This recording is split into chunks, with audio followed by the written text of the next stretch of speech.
Hello, welcome. Welcome to our panel, The Invisible Library, broadcasted educational content for children. I welcome our speakers, Anja Von Kampen, Professor Dragan Milinkovic-Fimon, and Elisabeth Sugiharto from Jakarta. Part of us are sitting in Berlin, others are sitting in Jakarta. To the one I would say good morning, to the others I say good afternoon. Who am I? I'm Detlef Gericke.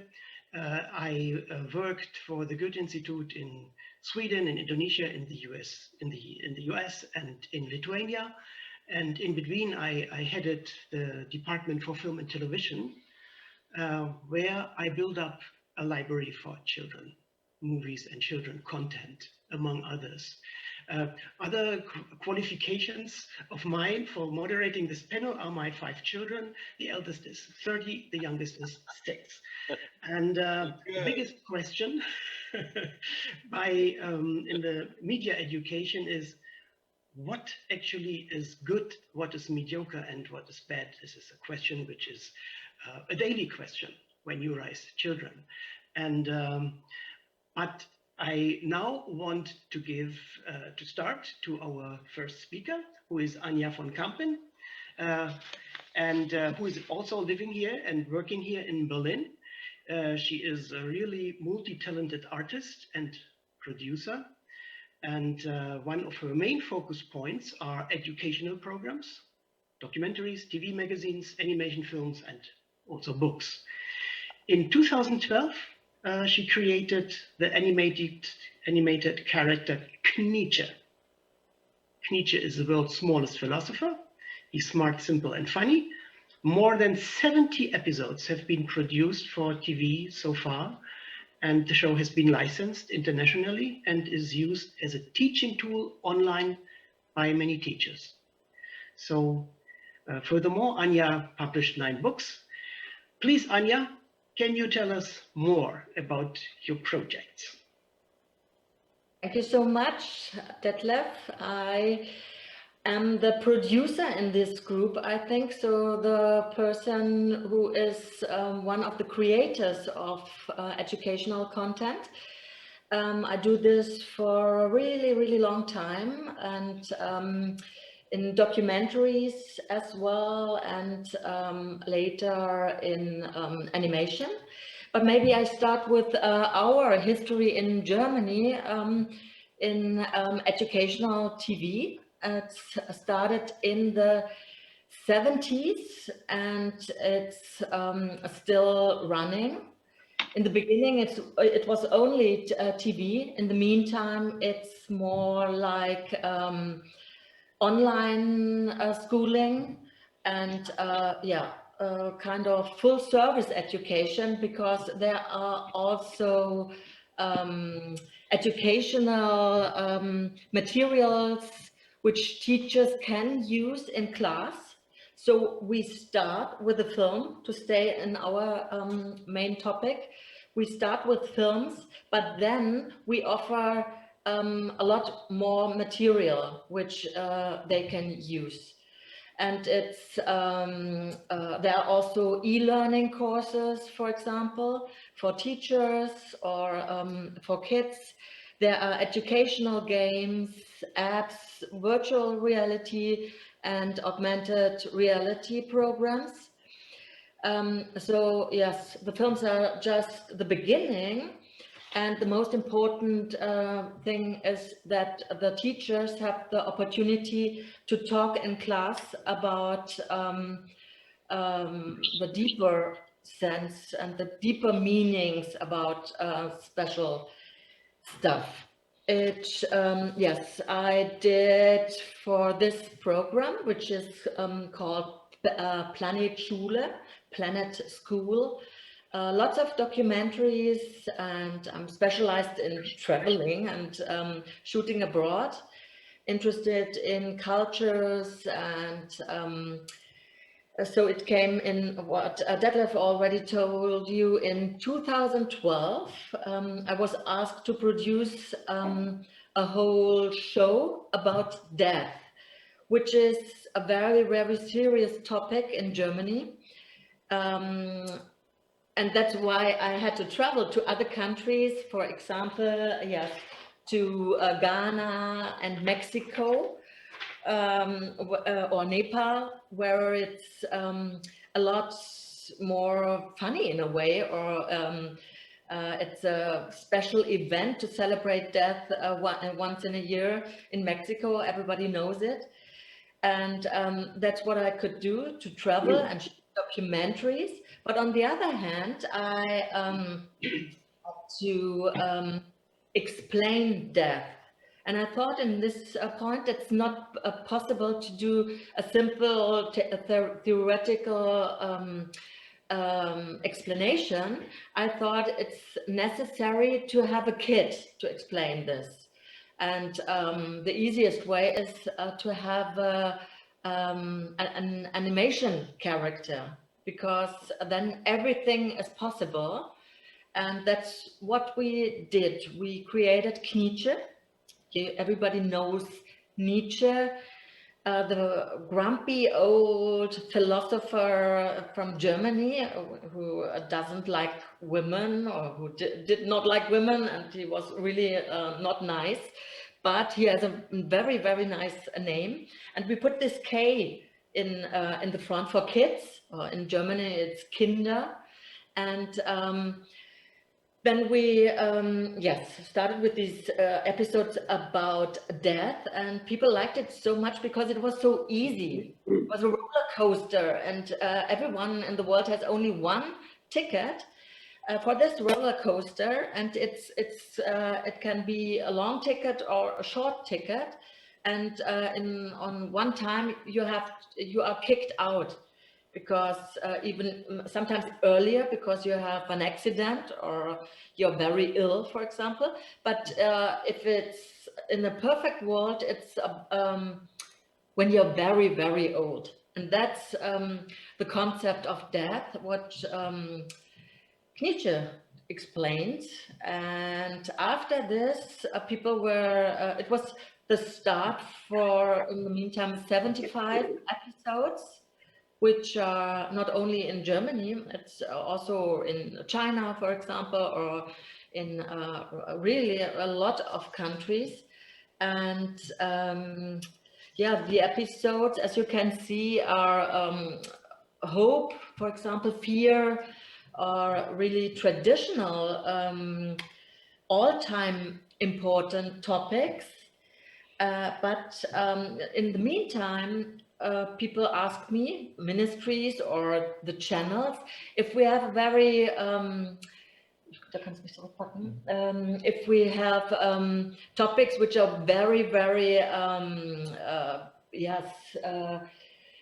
important, like the coronavirus, for example. They asked me to make a show about this topic, and maybe that's the point, to show you Nietzsche in reality, and not only talking about him, with Nietzsche and the coronavirus in the English version, if it's possible in your technical way. Please press the play button. Nietzsche and the coronavirus. Attention! Listen up, everybody. Hostile attackers are making our lives difficult, and it is super important that we all know how we can kick them up the backside. The coronavirus makes us ill, and all it wants is to infect as many people as possible, whether they are young, old, poor, or rich. Its trick is that it's tiny and invisible. You need a special microscope to see them. The coronavirus loves to crawl around in mouths and noses or on hands. That's why it is so important that we are armored well for our fight. Soap is the superpower. It destroys the virus. That is the reason why washing hands is so important. Corona is rubbish at long jump, therefore it's smart to keep a distance. Just 2 meters apart can fool the virus, guaranteed. Mouth and nose coverings show respect and can protect, and you look cool when you make them yourself. We want to get rid of this virus and we will succeed. But to get there, we need an extra portion of patience and a master plan for us all. Staying at home helps the best. No contact, no chance for the virus. The trick is to use the time to develop good ideas. Writing, phoning, shopping for neighbours that are shielding, or doing crafts. It doesn't matter how old you are. Now it's about consideration, solidarity, and trust. Many clever brains are currently working full speed so that we can all soon lead normal and healthy lives again. After that, will we be living in a better world? While staying at home, outside, the environment is recovering from us. Will we be more grateful for what we have? Will we remember the good ideas that we had? Will we take more care of each other in the future? Then this will be the starting signal for a better future. We are a super team. Together we will make it. One for all for one.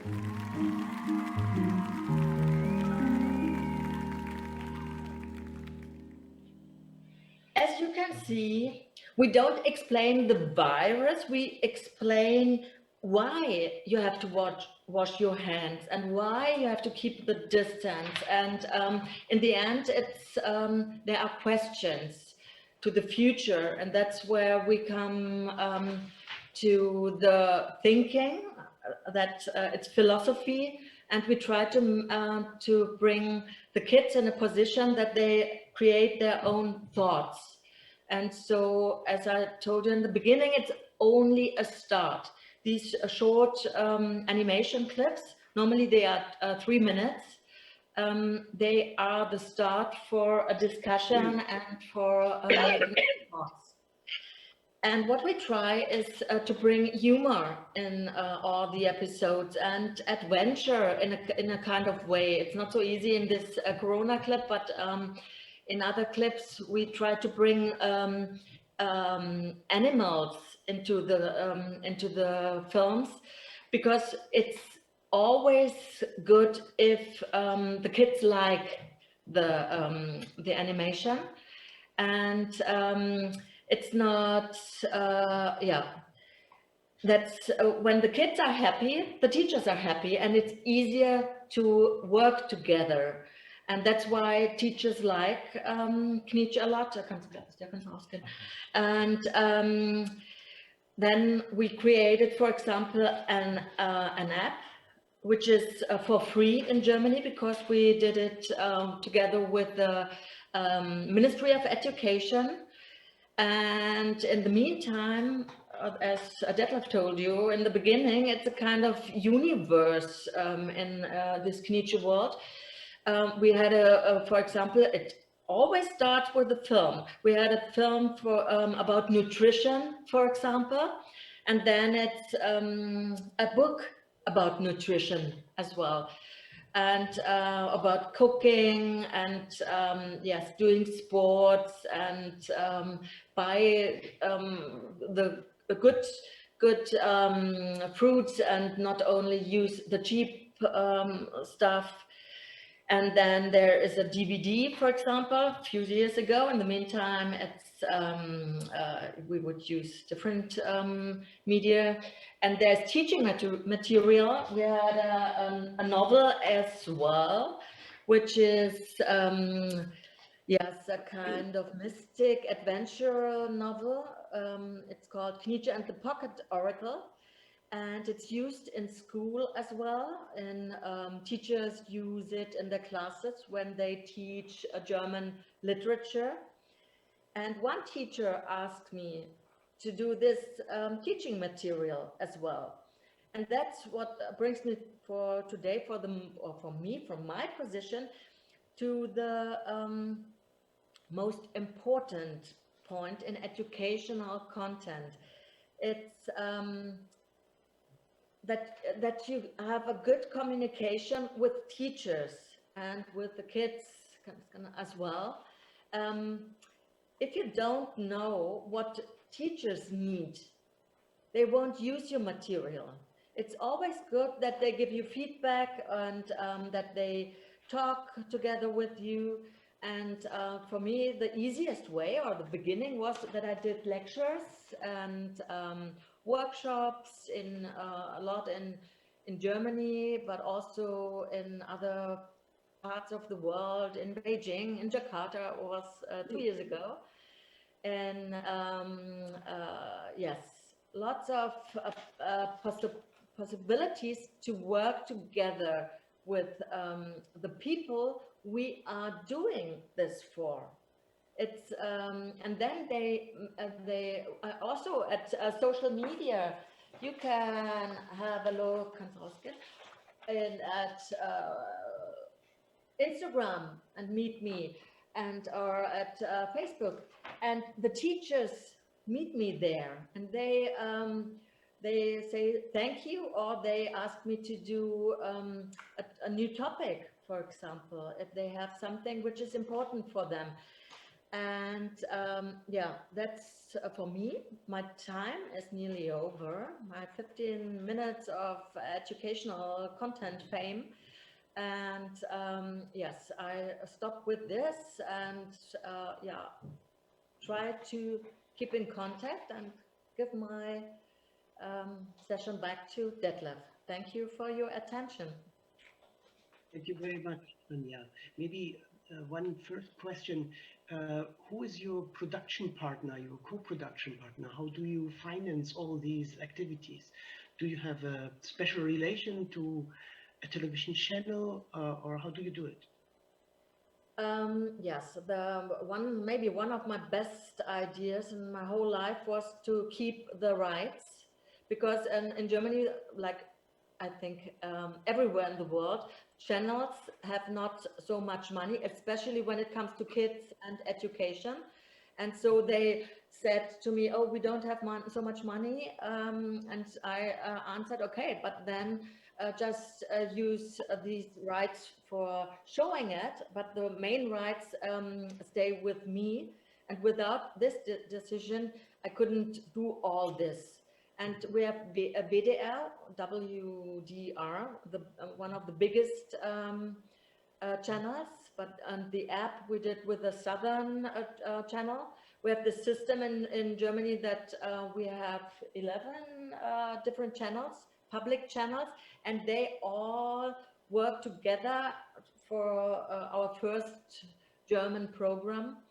And so I work for different channels, which is quite good, because then it's easier to have a big range of possibilities. One channel for the app, for example, one channel for the animations, and yeah, like this. To create all these films and books and animation books, you have to write, to draw, to direct, to edit, to develop teaching materials. Do you all do this yourself? How do you manage to do all this? I mean, 70 episodes? Yes, it's a lot of work. Everyone who knows animation can see this, and but I have a really good team. The first episode about death, I painted Nietzsche by myself, which was really ugly, like like a kid would paint it. But there you could see that it wasn't the cartoon making; it was the text. It was the message, which was the success in the beginning. And after this, we started to become more professional. And yeah, we have a great team here, but we do everything in our little company in Berlin. We are 6 people, and everything, also the sound design, everything is done here. Also the books, or yes, everything. Okay, I understand.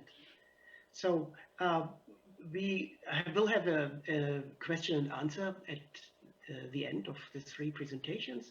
So now we go over to Mr. Dragan Milankovic-Fiman, Professor Dragan Milankovic-Fiman. He is an eminent university professor, producer, drama writer, and director with a rich career. He graduated from the Belgrade Drama School and then followed scientific research in Paris, Centre Culturel Centre Pompidou, in London, the British Film Institute. He completed his PhD with work on possibilities of filming a novel.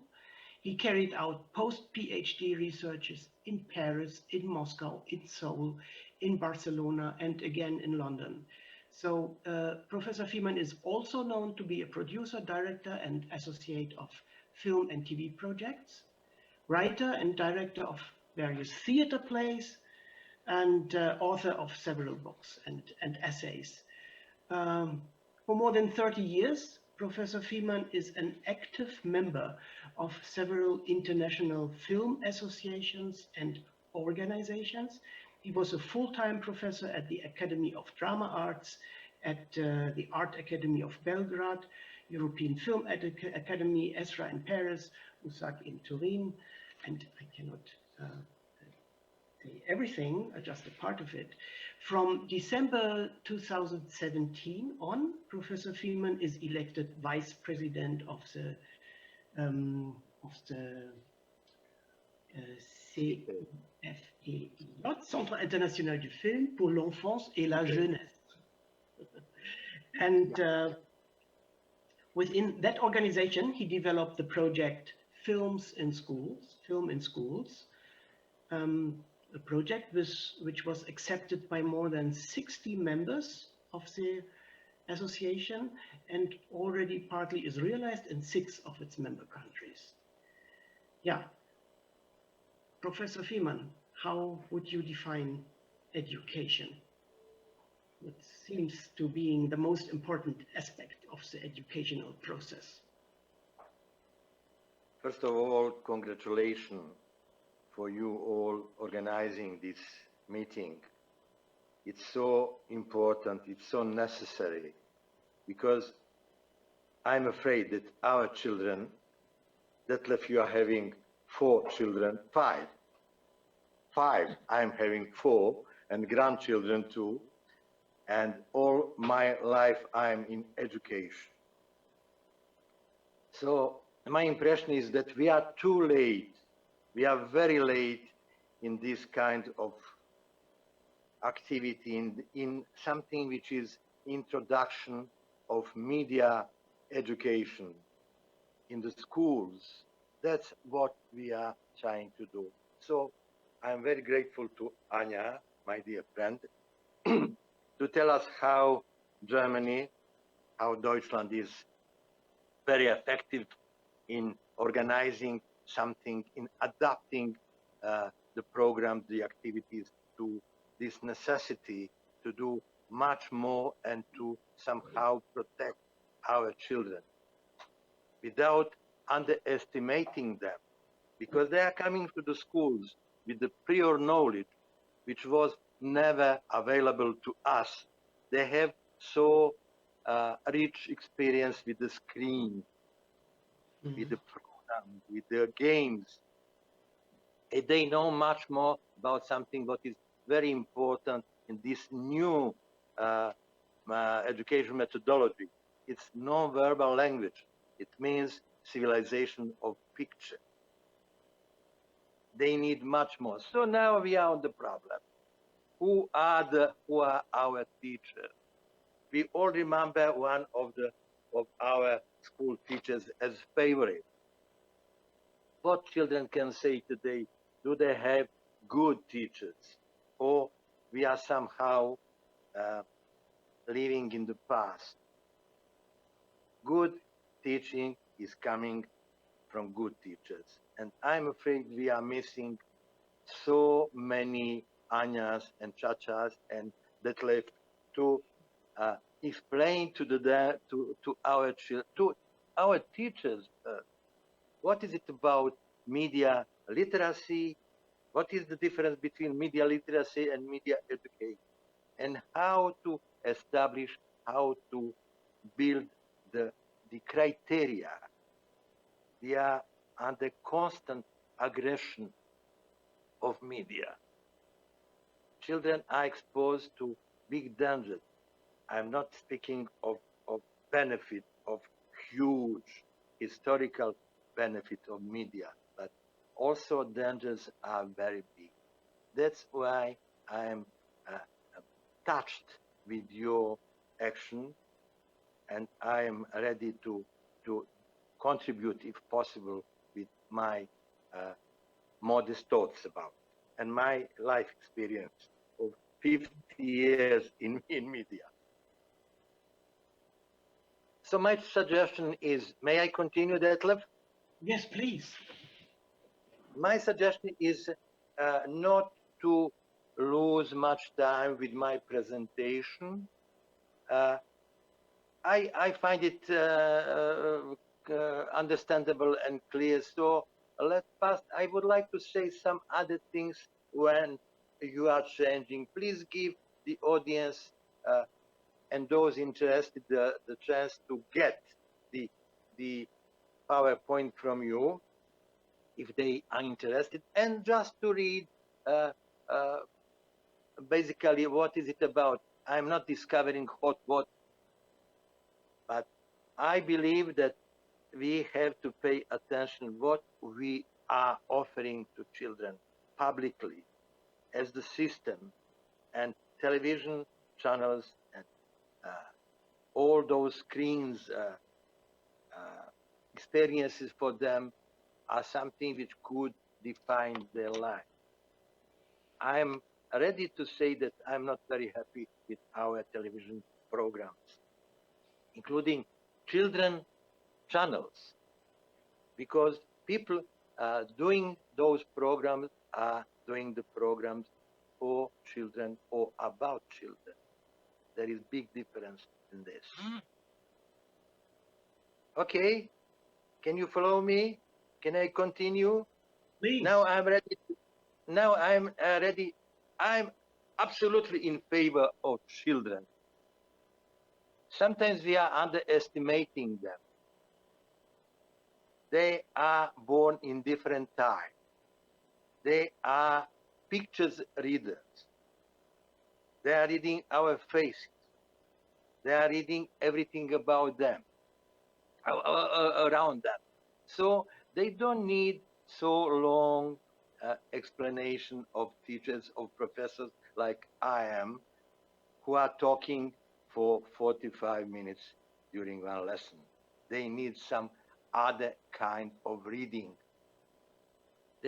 May I use now, I was preparing something like media literacy aphorism in order to explain why do we need film literacy in the school system, in curriculums of the school.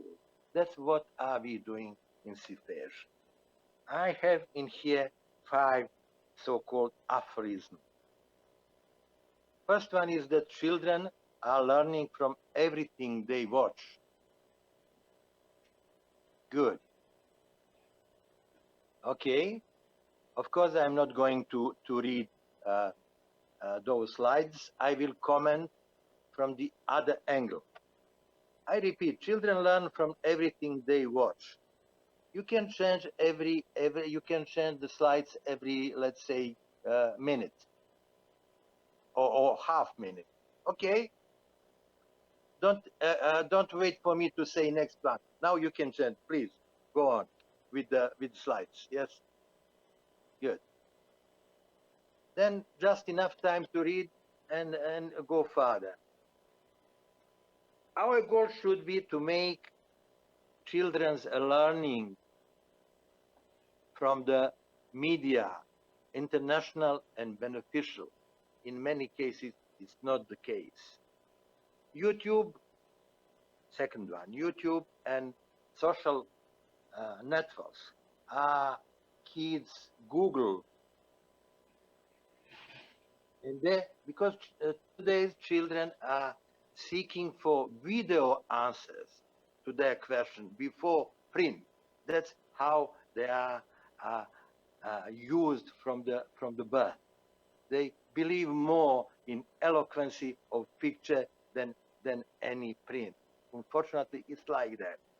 And our duty should be how to connect the picture and the print. And that's what you are doing with this action. The third aphorism is very interesting for me. Children used to say, have you watched any good books lately? Have you watched any good books lately? So they are reading from the screen. Children get stories from video and film at least often as from the print. Fourth one is well known, but not known for children in their age, in their life experience, is that all media are constructed, some more than the others. Especially in this media era, they are from which is emerging immersive media, different, very modern, which demand new literacy powers, new literacy skills. And without doubt, as the fifth, media literacy is a critical skill for learning as one empowered, engaged citizen in 21st century. We are already entering the third decade. So we should think much more what children like to watch, where are their preferences. At least it must be something positive. Children are different, boys and girls. Their age are deciding their choices. But it's important at least to have one happy end in the stories, to avoid atrocities, to avoid a hard language, or to have the end with hope. That's what is our duty, to answer, if possible, on eloquent way, using new media to their plenty of why. Little if you know how many questions have your children, how many times in the day you are in position to answer them. My children are not anymore children. They are already independent, but still they have the questions for me. And I have to be patient and answer to them and to show to them and to prove that this picture, this impression is real and useful. That's good. That's about the presentation. Let me make little. Do we have 2 more minutes? Of course. And I will finish.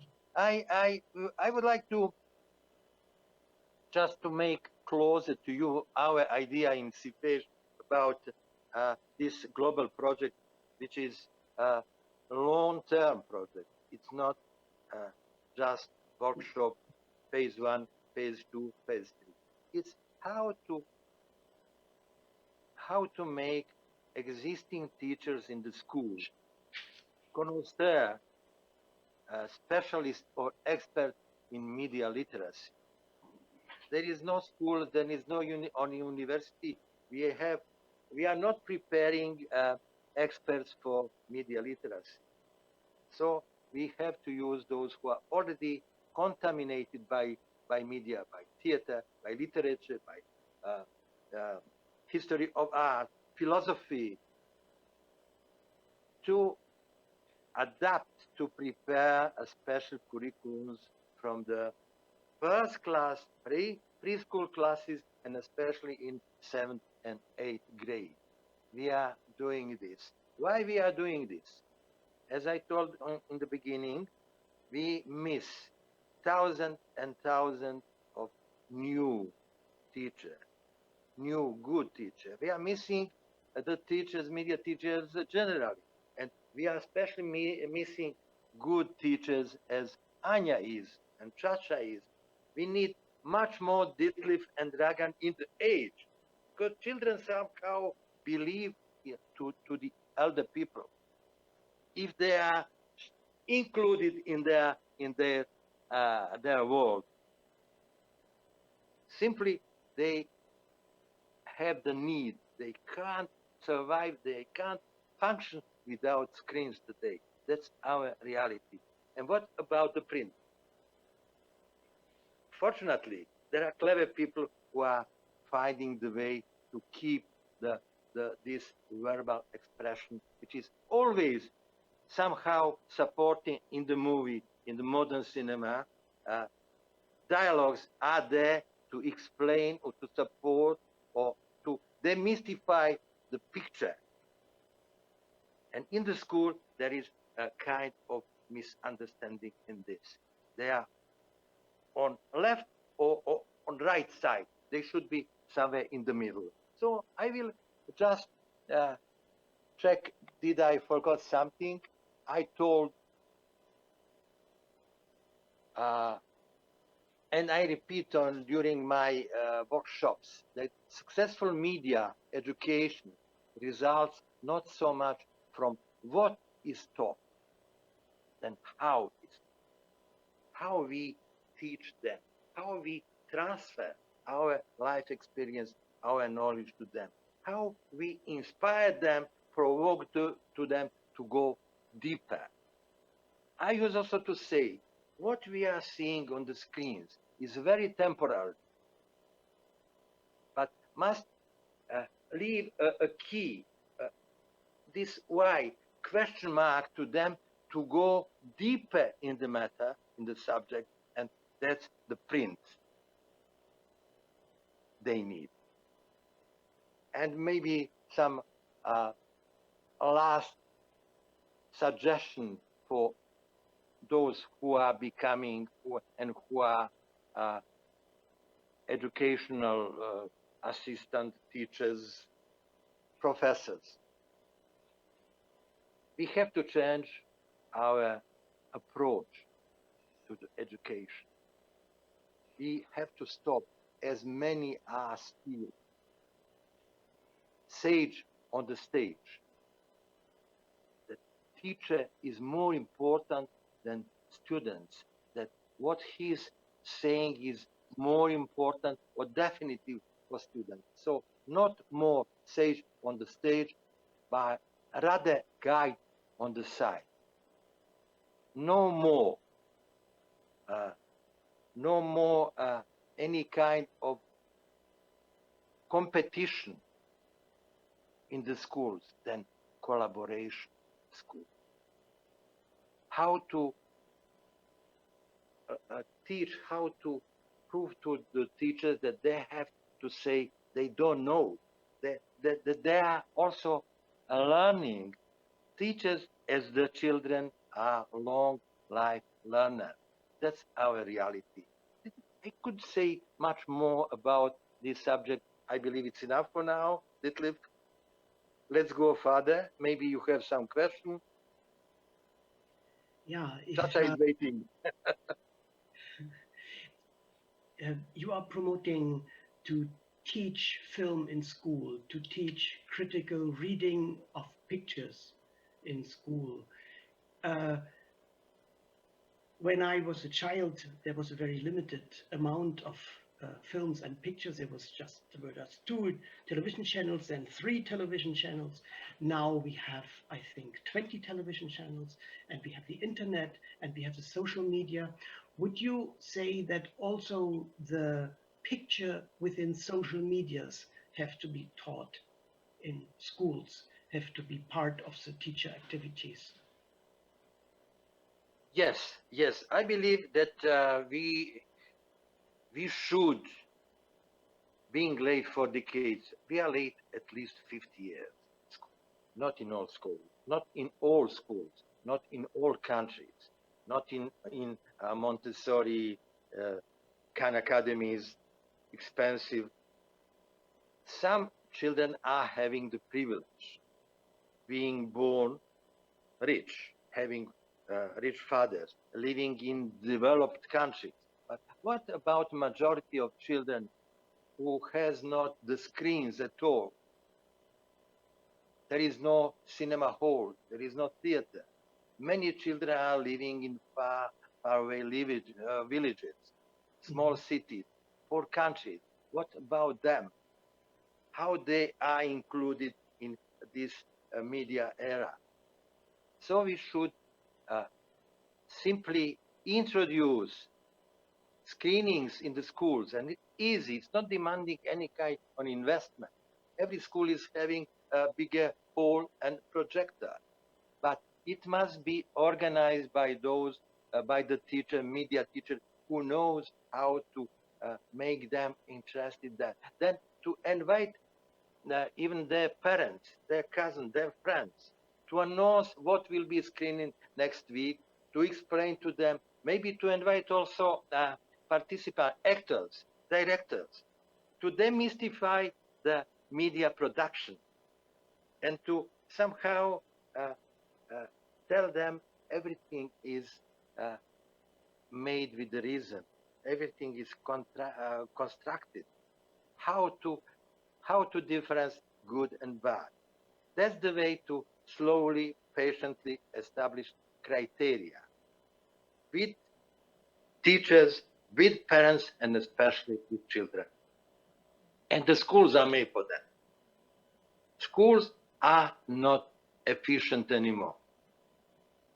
Children don't feel good in the school. They are boring because life of the rhythm in the school is still in 20th century, and we are living in 21st century where the life is much quicker.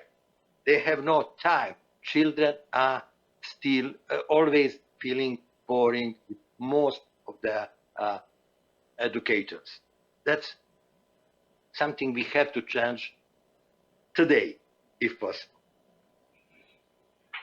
Thank you, Professor Freeman. I still have other questions, but let us keep this for the end with a Q&A at the end of our sessions. And now turn to our next panelist, who is Elisabeth Sugiharto. Well, she's also called Chacha, I've heard. I'm very happy to present you. You are the program coordinator at the Goethe Institute Jakarta. You are coordinating programs in music, access to knowledge, and you are programming the Science Film Festival. The Science Film Festival features films that communicate science and technology in an entertaining and comprehensible way. I found on your website, and you will explain later. It has considerably grown since its first edition. I think it's now the largest event worldwide within the Science Film Festival. You had 122,000 visitors last year before the pandemic. Yes. So please, can you tell us more about the Science Film Festival as it is globally and as it is in Indonesia? Okay, thank you, Detlef. Hi again, Anja and Dragan. Nice meeting you all here. I think we all agree here that we need like a good and better children program now, because we are lack of those kind of education. When we're speaking about Science Film Festival, the main ideas behind it is like we want to bring young people and children to love science and technology through films as a fun educational medium, because we believe our main goal is to show our audience that science doesn't have to be boring. I mean, science can be a lot of fun. That's why we did this kind of festival. We always have a different theme each year, and this year theme is like Sustainable Development Goal 2030. This year, like that Lev mentioned before, the festival held at the same time period in 30 countries in the world. So what makes this program special is the audience engagement that we incorporate in the festival. Our audience will not only watch the film, but will also encourage to do hands-on simple science experiment related to the film. So after we screen the film, so we take all the we ask all the participants, the students, to do like a very simple hands-on experiment contain related to the content. We believe that practical activity will help our audience to better understand the scientific concept discussed in the film. A little bit history about this SFF, we call it SFF, Science Film Festival. It was first held in 2010, and at the time only in Jakarta. Fast forward to 9 years later, last year we brought this festival to 51 cities among Indonesia. I mean, like, if we're talking about Indonesia, it's a very huge country. So 51 cities, I don't think it's enough yet, but we have our limitation and we only work with a small team here. And yeah, last year it was it's quite special for us because we have our 10 years anniversary in Indonesia. And then, yes, we are attracting more than 100,000 audience last year. Our team consists of university students. We always work with them, that we train through an intense workshop by our scientists prior to the festival. And in those workshops before, they learn how to explain scientific experiments in a simple way. If you're asking me why it's important to have this kind of festival, personally, I see that we don't have enough educational content in our national televisions, especially science content for school children. Like in Germany, we have like good programs like the show with the mouse, Die Sendung mit der Maus, or 9½, or Knipsche.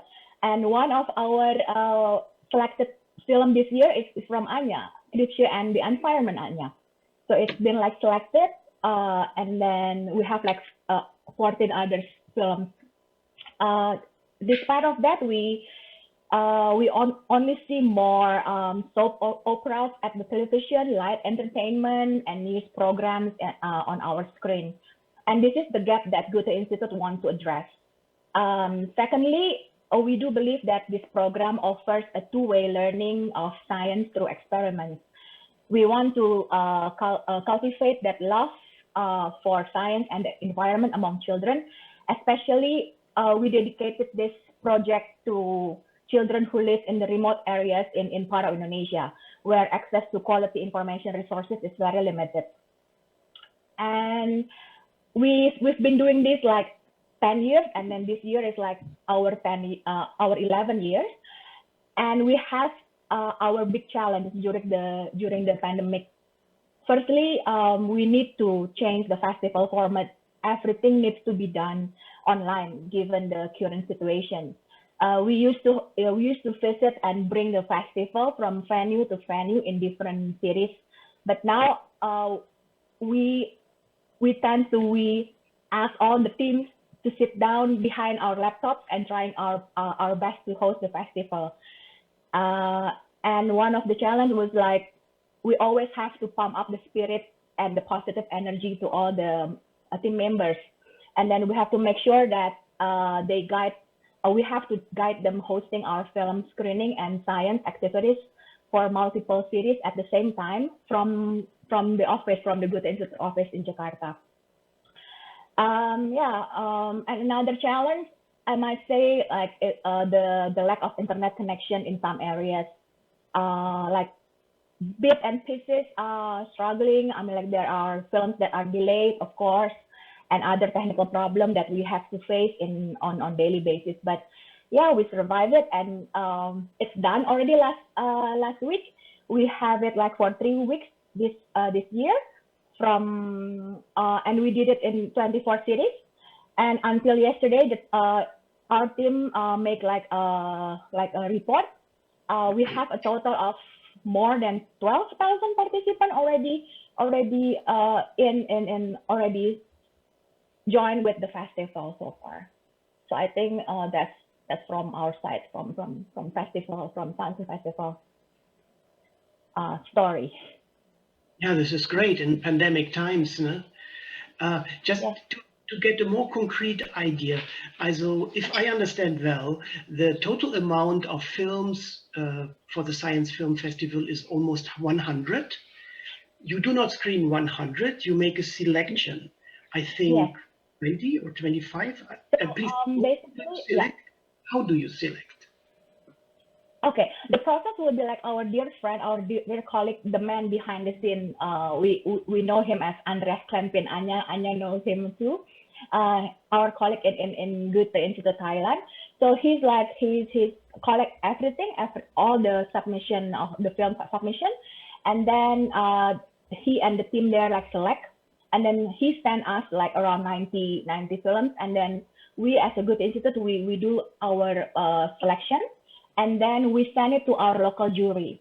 Our local jury consists from lecturer from university, and then some of them like we choose like also the kids jury because we need to know their thought, their perspective.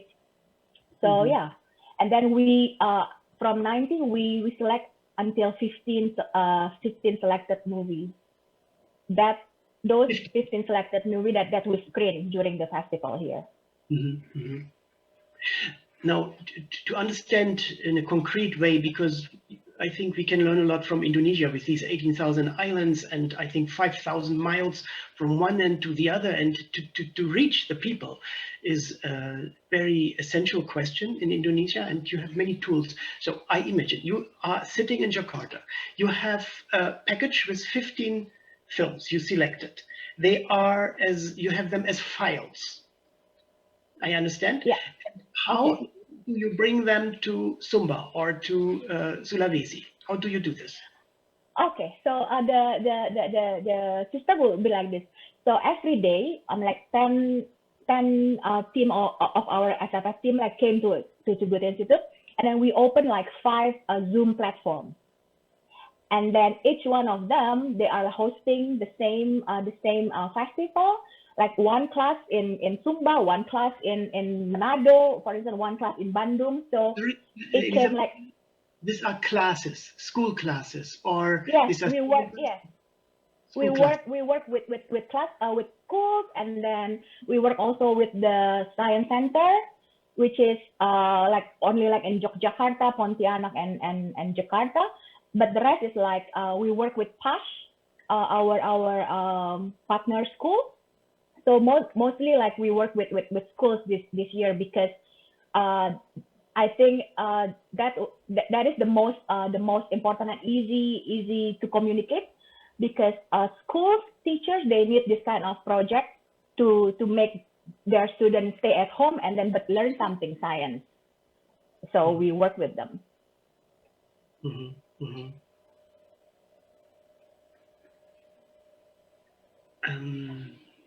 Okay.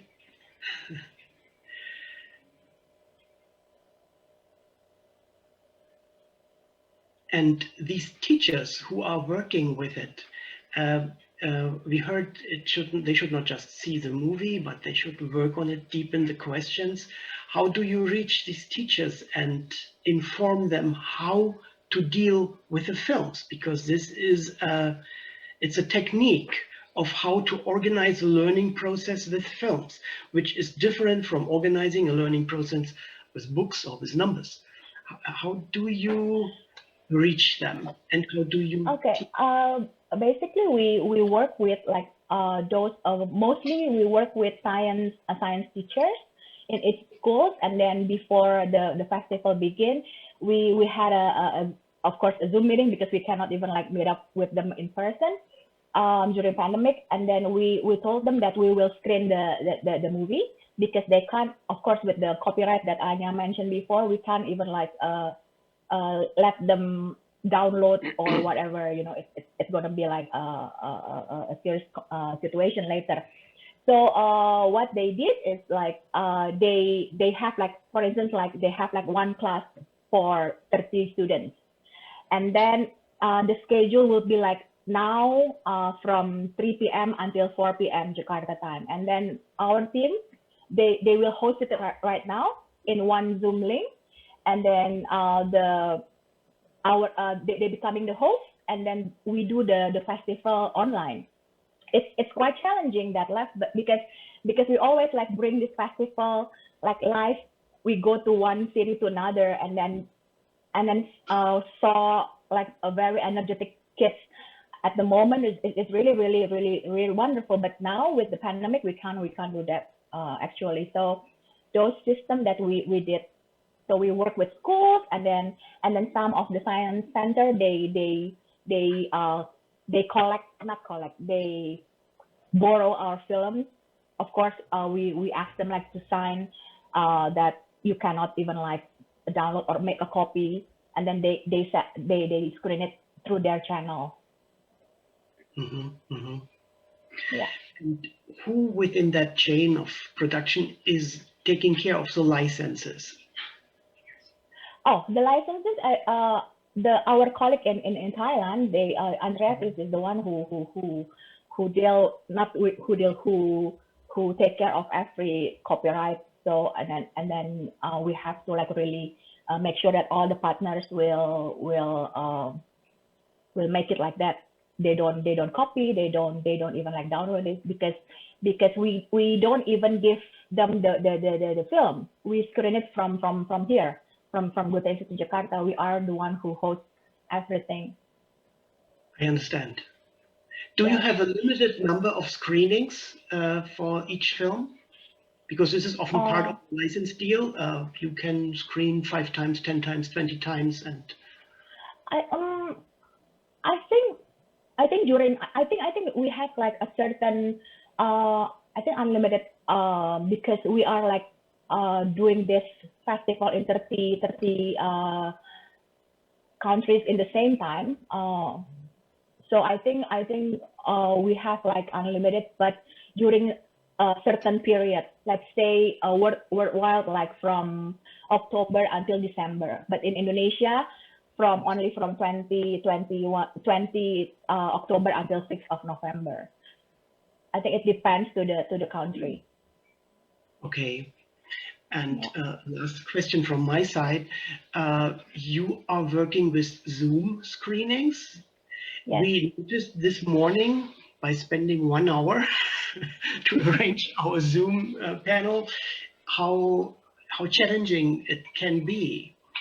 Isn't this limiting the number of schools who are able to participate in a sad way, or is it limiting the number? And what can you do to enlarge the number of schools? Because I mean, like from once we knew about this pandemic, I think of course we were trying to think that are we gonna stay doing this festival because what we did in the past 10 years was like huge festival, kids everywhere, you know. But now we have like a lot of social distancing. So I don't think, I mean, like we as a Goethe Institute, we don't even like think about numbers anymore this year. We're thinking about how do we promote this and how do we go more digital this time, and then how to connect to those students like via online, you know. So I think for me personally, 12,000 visitors, like participants who already like watch it via online, it's quite beyond of my thought, because it's, I mean, like one session is like 1 hour, and then we screen like two movies and then two science experience, and then our host like doing this, and then the students like they already prepare like a simple material like bottle, and then or like stone, whatever. So I think it's quite challenging, but it's also fun. That's what the message this year. We have to like really still like do some entertainment, education, entertainment with kids, and yeah. I think I have like a very short clip to show how we do it in this pandemic. Yes. I saw. Thank you.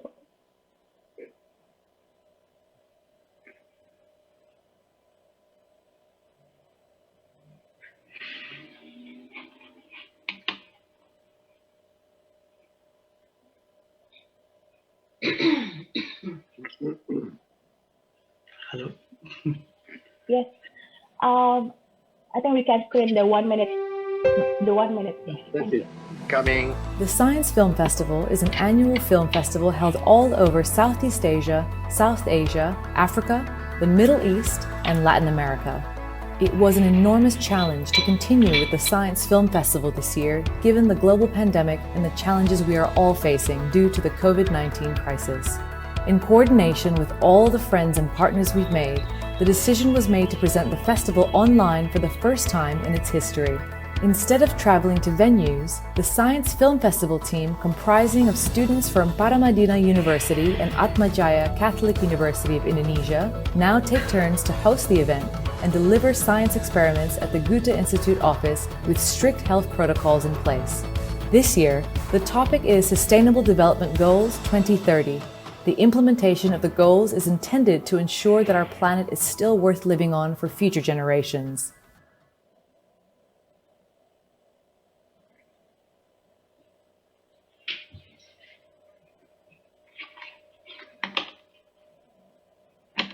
Okay, I think it's that, and it's okay with no sounds, but you guys can imagine the vibe. I'll send you the link.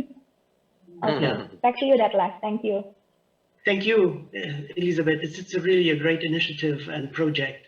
Yeah, I think we should open our panel for a Q&A from the people who The are Science viewing Film us. Festival is an annual film festival held all over Southeast Asia, South Asia, Africa, the Middle East, and Latin America.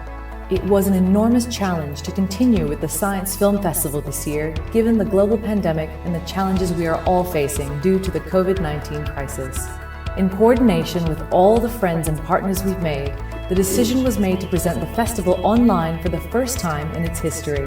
Instead of traveling to venues, the Science Film Festival team, comprising of students from Paramadina University and Atmajaya Catholic University of Indonesia, now take turns to host the event and deliver science experiments at the Goethe Institute office with strict health protocols in place. This year, the topic is Sustainable Development Goals 2030. The implementation of the goals is intended to ensure that our planet is still worth living on for future generations.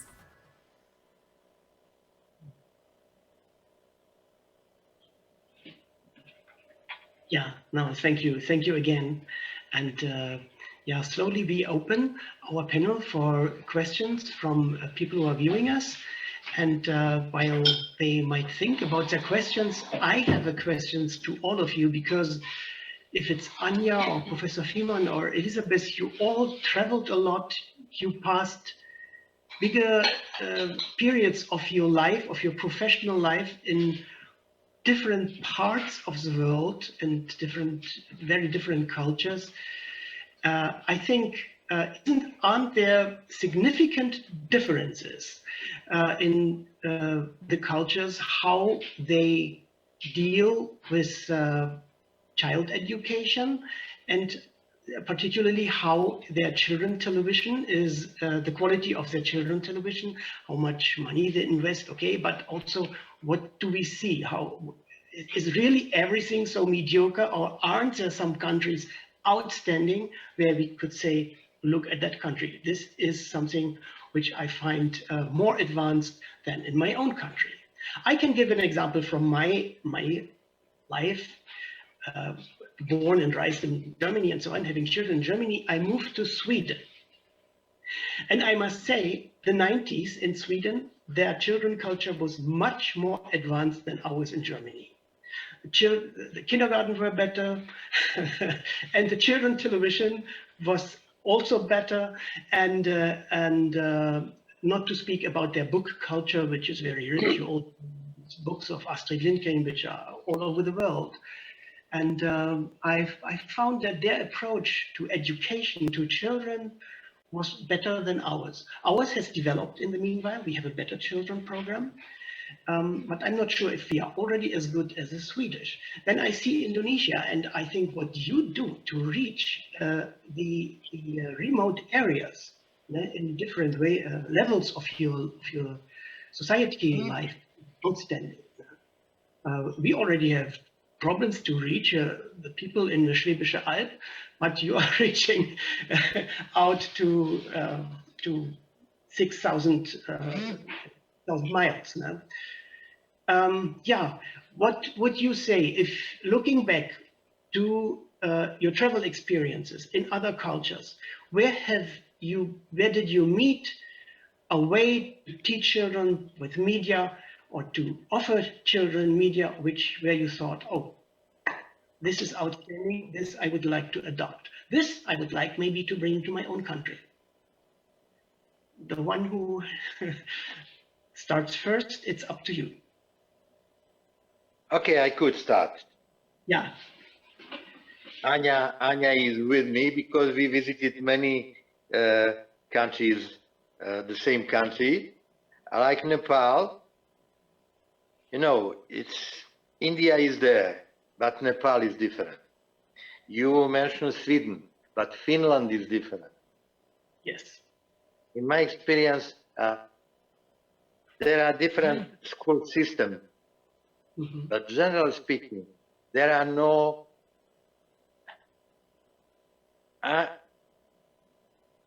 I'm trying to say, really, to put alarm on what we are doing with our children. In most of countries, we are not preparing them for the life in the century of media, in the century in which media is saturating the citizens. There are so many programs. There are so many devices. There are so many choices, but there is no criteria. It's a big problem. From one side, some people, some countries, some cities or villages are having nothing. On the other side, there is a huge choice, a kind of chaos without criteria. Problem is in us, in teachers, in media owners, in producers, in directors. Point of view. Is it, as we used to say in CFE, is it about children or for children? And what is really for children? Our point of view is not so important. In many contents, our point, author's point is more important than any of children's needs. We don't know much about real children's needs. We don't know about their age. We don't know about their habits. We are imposing them new heroes, which are not useful for them, at least. National children's program, or regional, or cities should be adapted to their social structure, possibilities, and necessities. But nobody is studying that. Only education is still in the past century. Everything is changed. Everything. Cars are not anymore the cars from the last century. Everything, aircraft, all around us is changing, but when you enter the school, most of school, children, pupils are still sitting by the road, one behind other. Teacher is in front of them talking for 45 minutes. That was the same with us, with our fathers, their fathers. Only in Finland, in Europe, in my knowledge, there is no more such a kind of classes and such a kind of teaching.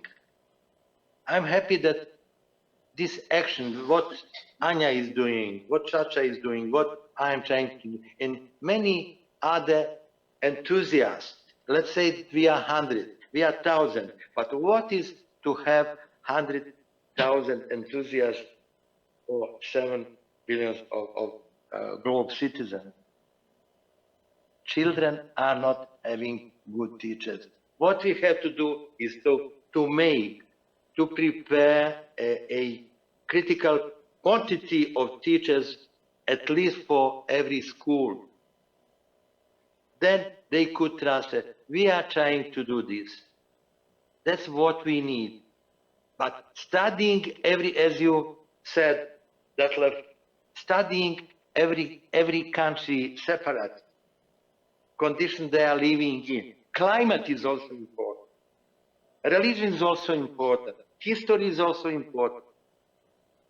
We can't use any more copy-paste program. Even every city should have special program concerning their history, their habits, their future, their plans and programs. That's what I believe in. And I'm happy to listen to Chacha what Indonesia is doing, because Indonesia is on my list with such a huge population, inshallah. You are doing important things, and we have to move on. And Detlef, your questions are right questions. Thank you for asking that. What about children's criteria? What about their needs, inside needs? What they think? They're not talking anymore to their parents. They're afraid that parents are not going to understand that.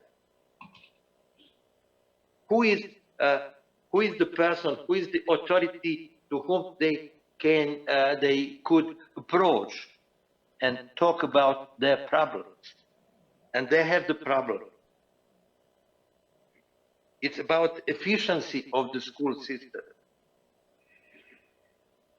We are in the process of producing mediocrity in the schools. A level of knowledge is diminishing every month, I believe, every school year. Demands are lower and lower. Bologna, you know that what Bologna Declaration is. Mm-hmm. What we are doing with children, they are coming with the stolen test, and you have to pass in knowing that it's stolen with modern technology. They have so small technical possibility to copy, for that. And they are doing this. Mm-hmm. So teachers, good teaching is coming from good teachers. We need teachers, and we especially need good teachers, those who are dedicated, those who are following, those who are learning daily, as I am learning from you today. Okay? Yeah, thank you. Please go on. Riemann. Anja, you are teaching yourself, but who did teach you? I think it's we need a positive point of view as well after Dragan, the professor, which is very critical at this moment. I think there are lots of programs and people all around the world try to bring good education to also in films to their country, to their teachers, to their kids. And that's why they invite me, for example. I'm very happy for this PASH program at the Goethe Institute, which is a cooperation with all schools in different countries. And so they try to bring good ideas and good programs from other countries to their schools. And yes, and there are workshops. I was invited even to China, and I'm doing a program for free thinking. I was like, oh, okay, interesting. And it was so nice. I traveled through 10 cities in 10 days and had really good workshops with teachers and kids as well. But it can't happen from one day to the other. It's a slow process, but I think even Dragan and me, we met in Iran, and they also are very interested in educational program in other countries. Maybe, yes, there could be a lot more but it's a good start, and I'm, yes, a little bit more positive than Dragan at the moment, and I hope for even a better situation in the future. And the science festival, for example, is a very, very good sign that countries are interested in educational content. Anja, it's a very concrete question, but you gave workshops in China about free thinking. How do you do this? Just Kniche, what Kniche is doing is it's philosophy, and for example, we have an episode about freedom, and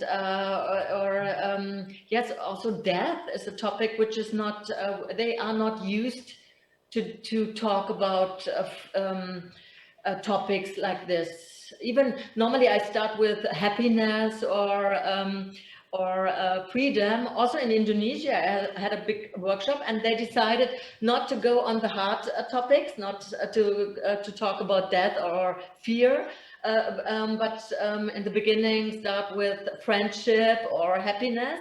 But it's a good beginning, and then we go to, if I have more time, like in China, I had maybe 1.5 hour workshops, or even 3 hours, and the topics also were truth, which is also a very special kind of topic in China.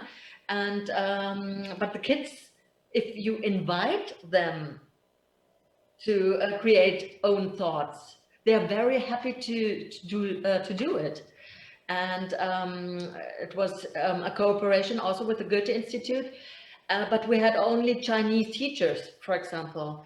And I also had lectures in libraries, and old people came talking about death with me. They brought me coffee and tea and presents, and tried to talk about topics which they normally, they are not used to talk about topics like this. And Kniche is an easy, yes, a start to talk about everything. Mm-hmm. What I did in the world, and I hope to do it more. And even maybe it's also interesting for you. I had a really nice project over 2 years to establish an education channel in Myanmar. There was no education channel in this country. You know, the political situation in the past. And it was also a project with the Goethe Institute and our Gesellschaft für internationale Zusammenarbeit, which is a really big organization who gives money for other countries. And they are especially interested in education. And so they sent me, I don't know how often, 10 times for a week, to Myanmar to make workshops about capacity building, to train journalists and TV producers, especially in educational thinking. It's different if you do documentaries about just about a STEM topic, or do it in an educational way. You have to think in a different way and to produce in another way to catch kids. It's not easy, and yeah, and these are the good news in this panel, that I think a lot of stuff is happening in yes, educational content. Thank you. I agree, absolutely. Let's clarify only my approach to things. I'm not criticizing. I'm just, it's diagnosis that the governments, most of the governments, are not interested in changing the program. They are not adapting anything to the reality. There is no studies, and there is no recognition of children's personal standards.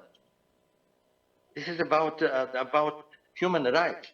They are human. They are children. What about teenagers? We are forgetting that children and teenagers are making the majority of a screen viewer, of television viewer, or cinema viewer. What we are doing for them, what we are offering to them.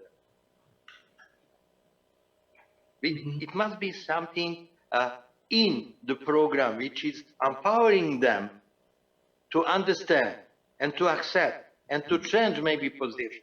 That's our duty. If not, many of them will be lost. On the other side, more important is majority of the children without any education, any basic education in media. Media literacy is something without what they can't survive. They need those skills. And nobody is offering that, if not paid. That's why maybe sounding as criticized. You know, I'm very optimistic. I'm very optimistic. In many countries, something is happening, fortunately. People are raising the voice. And what I am happy that in the schools we are visiting enthusiasts. Teachers are easy contaminated by this influence. And they are telling, I can't do that without permission of my head teacher, of my minister. Yes, you can. Are you changing something in your family? Do you have brothers, sisters, cousins? Are you trying to support them? Do the same in the school. Organized screening in the schools are maybe one of the best ways. Then to socialize that. That's to maybe make the gap, to bridge the gap between generations, between parents and children, between classical teaching and modern necessary teaching. We need new teachers. That's my position. Yeah. Chacha is teaching teachers, and you are outstanding in the outreach of your program. So are there aspects of educational cultures, of other educational cultures which impress you, where you would say, oh, this is what they are doing in this or that country, I would like that we go in this direction? Do you have role models in the world? Not complete role, but aspects of, I don't know, France or Serbia. I mean, like specifically in Science Film Festival, I must say that the involvement of our government in Indonesia still minor. Like Dragan said also, I mean, like comparing to Thailand, I mean, like the whole system is very different. Like the king himself, they really support the education, and then they even like give some fund, you know, but they funding the festival itself, the Ministry of Education. But here, I mean, like it's we are trying, and then one of my biggest hope was like that the government can take over this project, because it's very easy and very simple methodology for learning how to put like a first love for science and technology to kids since they were young. And we, as a Goethe Institute, we have our limitation. Of course, we don't have any capacity to do everything in the whole country, and then that's why I feel like the government has to do more action about it. That's like what we struggle over the years until now. So let us hope that some government officials have seen our panel. I mean, I think half of the population of Indonesia is younger than 18, and they need education. They need media education. Exactly. Yeah. They have education, but they need additionally media education. Yeah. Yeah. Yeah, if you don't have questions towards each other, I would have one last question, but priority is to you and our listeners. Ditlev, thank you very much. Somehow you are inspiring me to go deeper in my life experience, in my thoughts. And I was, let's say, criticizing. Now I will answer your question. What to do? What television can do for children? Let me tell you what I think. So I'm now answering to your and to my question. It's very easy. It's very easy. I believe I was talking about this. I was telling this in my presentation, and it's slides 7 and 8, if I remember well. So the first thing is to tell the stories which children can relate to. It's everything which belongs to their emotional development during childhood and youth. It's easy. Telling the story taken from everyday life, from their life, their family life, their country life, being entertaining, informative, interesting, humorous, and imaginative. Where is imagination? Creator of the program must be proud of they offer to children. Are they proud? In most of cases, not. It's flash. It's very superficial. Then, creating heroes children can identify with. Not strange heroes, not artificial heroes, not negative heroes. And how to do that? Involving children in the program. Inviting them, letting them participate. That's the best. How to do that if you are not introducing, screening, and filming in the schools? They are spending hours and hours every day in the schools. Everything is there. Just make some small effort. One enthusiasm is in the start. I'll tell you, in India, in Iran, in Argentina, in small Montenegro, in Cyprus, 20 of our workshop participants are now having followers, 100 of teachers, and second and third phase, and they are getting some kind of diploma, and more about possibilities, telling the stories for children, not about children. Let them sing other children, tell something to them, useful to them, showing their point of view, not my point of view, not father's point of view. Programs which are reflecting children's reality,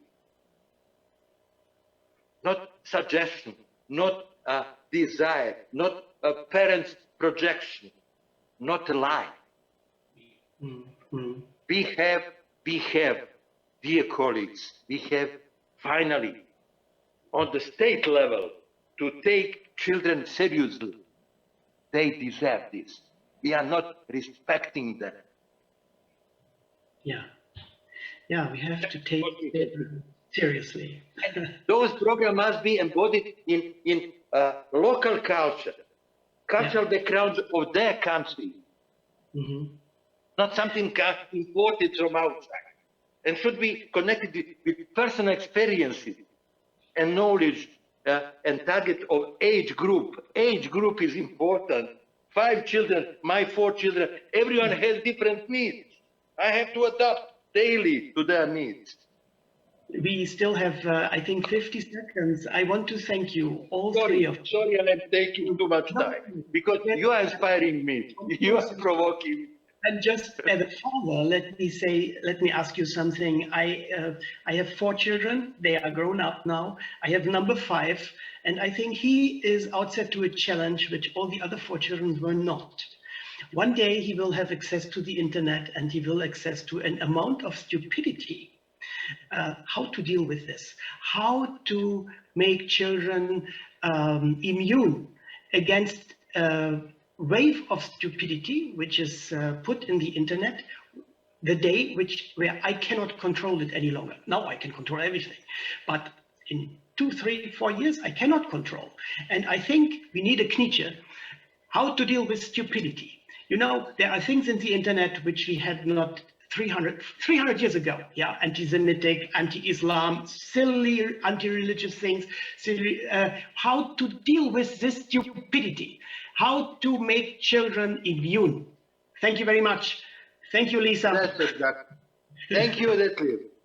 Thank you for confirming my life. That's my life. Thank you, Chacha. It was a pleasure to meet you. Thank you so much. Dear Anja, you made me big present, inviting me to meet those people. Thank you very much. Staying together. Bye-bye, everybody. Bye. Bye. Thank you, Lisa.